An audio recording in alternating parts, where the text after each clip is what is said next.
They're impossible to miss in Damascus, on the main boulevards, down alleyways, on bus shelters. Since the start of the anti-regime protests in mid-March, posters like these have sprung up on every available surface throughout Syria. It's an unprecedented barrage of state propaganda, which calls on the population to oppose the so-called malign influence of terrorists and conspirators. I think the posters are great, even if most Syrians don't pay much attention to them. But they can help to explain things to people who don't understand what's happening.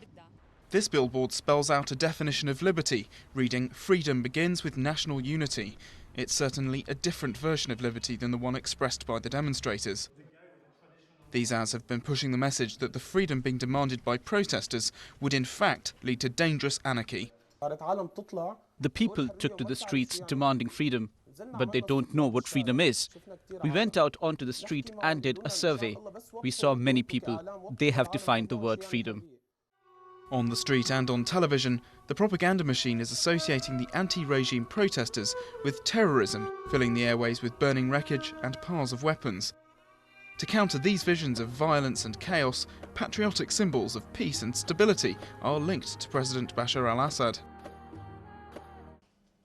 The war of words and images is raging online too.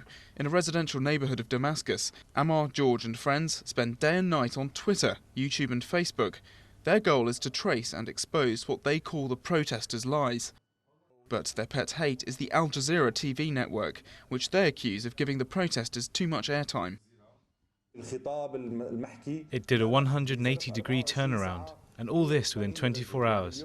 One day we were fighting Syria, then all of a sudden, the next day, suddenly the Syrian regime is repressing the revolution for the sake of freedom.